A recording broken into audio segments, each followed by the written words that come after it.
What is up, you guys? Look what I got today.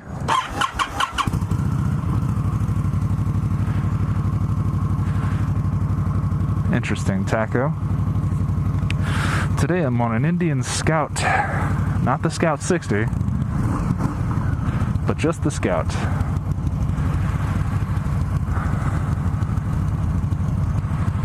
Get these mirrors dialed in a little bit. Good to go.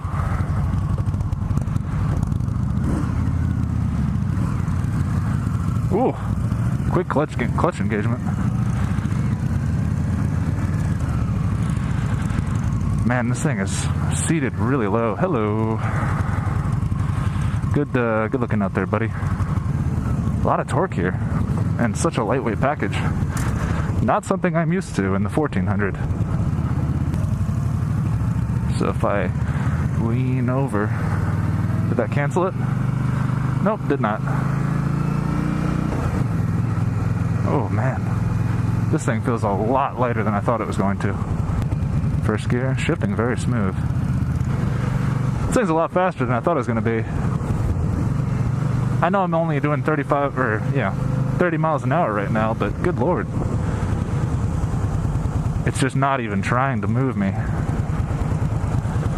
Doesn't even know I'm there. I mean, granted, yeah, this is about a 1200, 1300 cc. I already feel some warmth coming from the engine. Nice on a cooler day like this. Unfortunately, it's a really crowded day up here in Fredericksburg, so I'm not thinking I'm going to be able to wind this out too much. Turn signals aren't terrible. They're not that hard to access. I will say this manual clutch is something I'm not used to. I'm feeling a little bit of fatigue from my hands on that. You can tell my my riding partner here today has got the Indian Chief Springfield? I can't tell. But he's got the new system, the infotainment. A lot of Indian people have been turning in their 2014s and 15s and 16 Chiefs and all that, just so they can get this new entertainment system. Shows radio and all that, but that's not what we're here for today. So let's look at this. We have a clock, an engine clock rather. Actually, look, it's got the time at the bottom too. And cycle through. Engine temp 172. We just started, so that's not bad. Mileage, trip 1. And back to RPM again.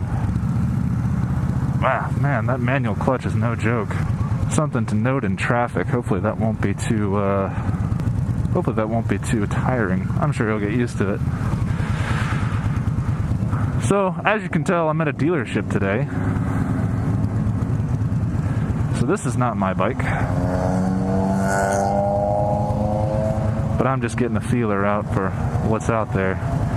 And the Indian Scout, cruiser-wise, is my number one interest right now.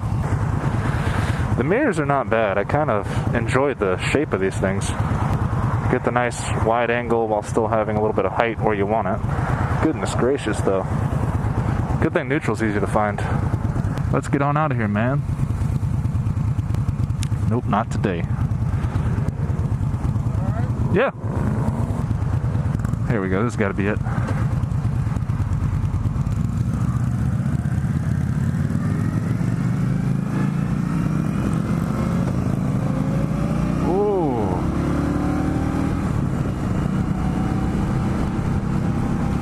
Very smooth power.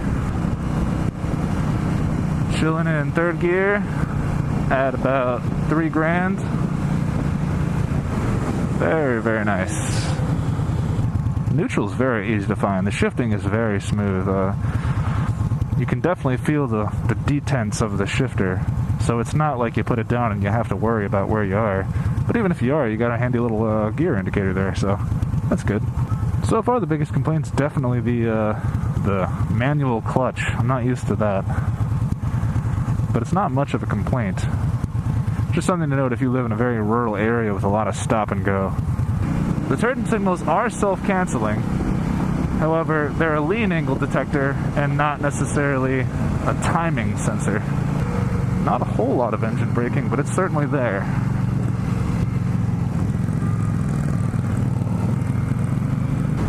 Third gear, 55 miles an hour. I think you can wind this thing out to about 7, if I recall correctly. And I hear it likes to wind, so pretty good thing if you got a real twisty hand. But I'm completely calm and content in third gear right now.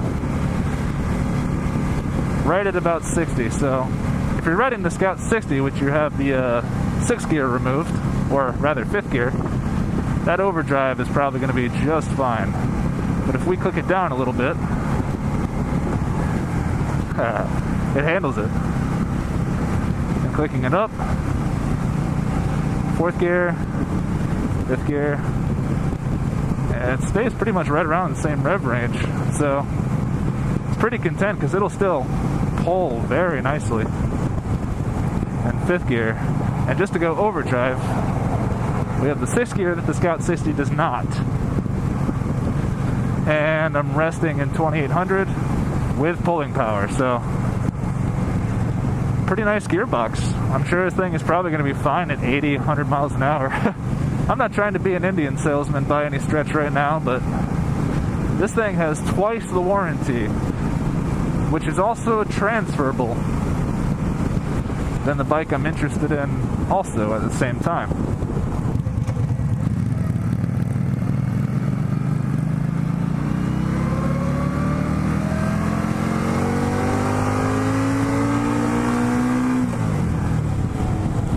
First gear will get you up to 50. Starts to buzz real bad around 5. You can feel it in the foot pegs. You won't need to do that though. It pulls pretty well in the other gears. Nice little twisty here, sort of. Find the line and go. Now these are the standard handlebars, so I'm kind of curious how having them higher up would be. They don't look like they'd take too bad to turning up, but you just got to lean over a little bit more. But no, this thing feels like a very capable around town machine. Let it be known that I have tested Harley and Indian, and I will definitely say that this is by far the man for maneuverability. To be fair though, the Sportster I rode was 1200. And, well, yeah, I guess I could compare it to this since this is about a 12 or 13, I can't remember. But the Scout 60 is only a 1000cc, so they say that it's in the exact same frame. And the block is the exact same thing, except, you know, the heads are smaller on the Scout 60, and on the Scout 60, it's not bored out quite as much. But all things considered, they should handle the exact same way. Very, very easy to turn over.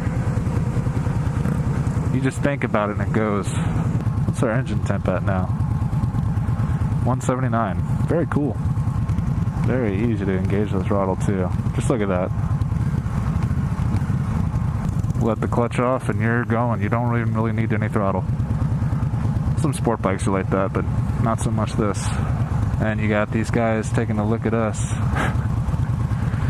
on our not Harleys that they probably think are Harleys. I suppose that's the American curse.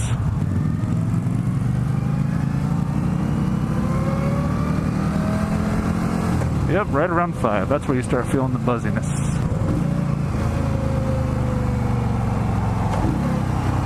Oh. Gonna have to get used to quote-unquote heel towing that. That just says there's a lot of engine braking in the lower gears. Apologies if you guys want to see some highway driving, but I don't think that's going to happen today. Just with the route that we're on, and also, God, it's crowded out here. The traffic's been crazy coming up from Richmond. Comments about the brakes. So far, they're about what you would expect from a cruiser. You only got single disc in the front and the back, but I haven't felt like I needed to have any kind of emergency braking yet, so who can say. But if I were to lay them on kind of hard, it stopped pretty well. Nothing like a sport bike, but you get it. I can actually hear them engaging in the front. And that looks to be about the end of the ride. Short and sweet. I like this thing, man. It pulls really hard. A lot lighter than you feel it could be.